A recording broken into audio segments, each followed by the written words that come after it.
Assalamu alaikum wa rahmatullahi wa barakatuh. Very good day, good morning, good evening, wherever you are around the world. You are watching an exclusive health and wellness segment.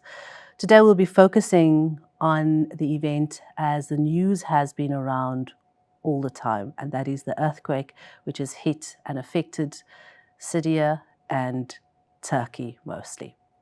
So Islamic Relief is doing their bit by having a pledge line this coming Friday evening. So be part of it, inshallah. But before we talk about the pledge line, one of the most powerful earthquakes ever recorded in Turkey struck on Monday, killing thousands of people and devastating a densely populated region of southern Turkey and northern Syria. The death toll currently stands at just over 11,000 people and is still climbing. Islamic Relief has been immediately dispatched to the scene. Islamic Relief is a global humanitarian organization based in over 40 countries around the world, providing life-saving aid and also has a seat with the United Nations. Dispatched immediately with disaster management, and that is Islamic Relief's portfolio, as this is happening currently. They're still looking for survivors and still recovering. But why on the Health and Wellness Show is because they are in need of medical supplies. And to raise funds for that medical supplies, they will be doing a pledge line on Friday evening. So in studio, I have with me Adila Sirkat, who is the community fundraiser and been with Islamic Relief for the past year now and based out here in Johannesburg. Assalamu alaikum to Amina and welcome to the studios. Wa alaikum salam and jazakallah for having me.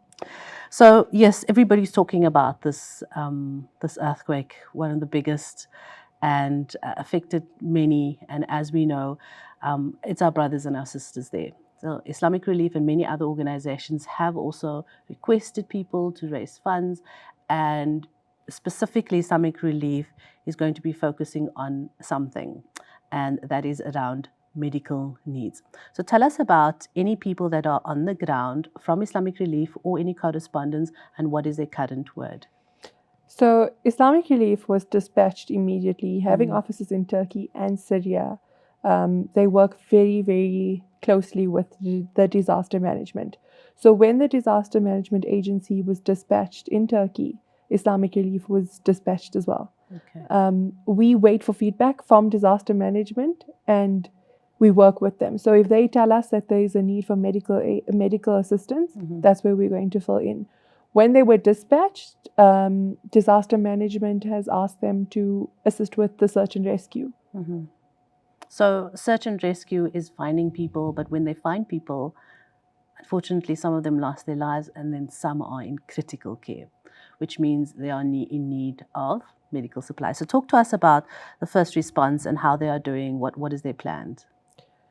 It's not only medical assistance. In the area, a lot of the stores are not actually opening, so food is needed. The aftershocks of the earthquake has caused temperatures to drop. So it's really, really cold. It's below zero in the area currently. So we'll be collecting for blankets as well. So we're collecting for food and blankets, and then we're collecting for medical assistance. So it all goes hand in hand. They're saying over 40,000 people have been affected and will need medical assistance. And the death toll is just rising so rapidly that, yes, we might be providing the medical assistance, but we don't know how long that will last. So Adila, we understand that you have people on the ground, your disaster management is there, and as you said, the various items and requirements needed. Looking at the area that the earthquake had happened, where exactly is that base and who has been affected and what is happening in those cities now?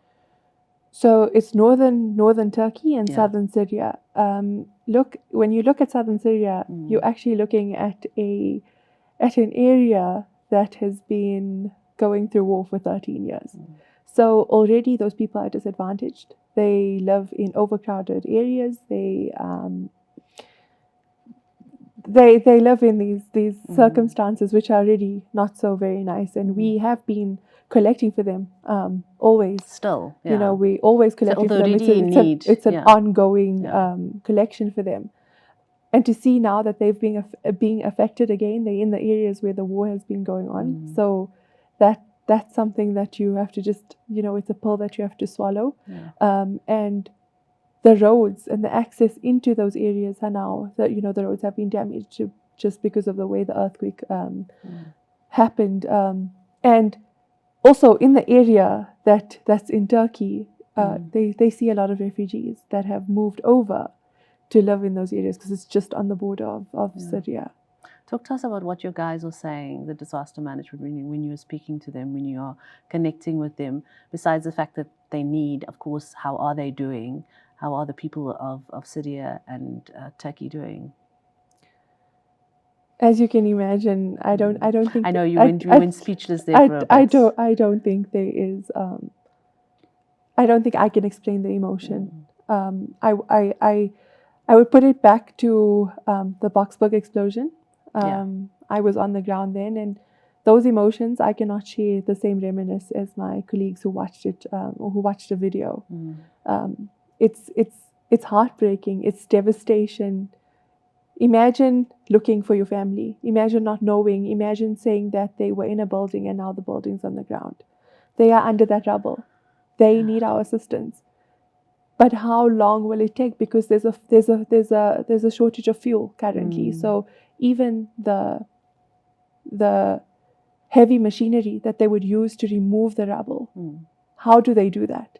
The roads are inaccessible. So how do they get these heavy machinery into the area to remove the rubble to find the people? So how can we help?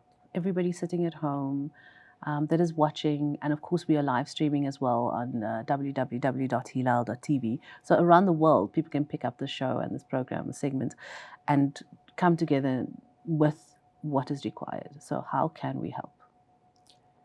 Donate to Islamic Relief. That's the way you're going to help from your remote country. It's easy to say, let's all fly there and go and give assistance.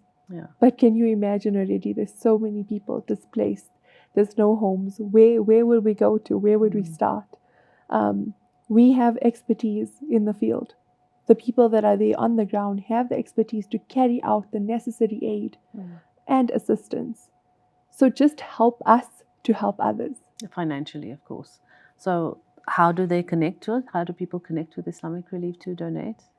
So obviously there will be a pledge on Hilaal TV tomorrow evening. Friday evening, sorry. Friday evening from 7:30, you can pledge on Hilaal TV. Alternatively, you can donate www.islamic-relief.org.za. All right. So at the moment, we have here in Midrand, and here in Johannesburg, we have the Nizamiya Masjid, we have the Turkish community here as well. We have various other women's organizations in Durban, I see, here in Johannesburg, and smaller organizations, masajids as well, who are also requesting people to donate. How does that affect the work that Islamic Relief is doing? Look, with every circumstance, and I think every emergency, there's always multiple organizations on the ground. And I don't think that we can do it without every single role player.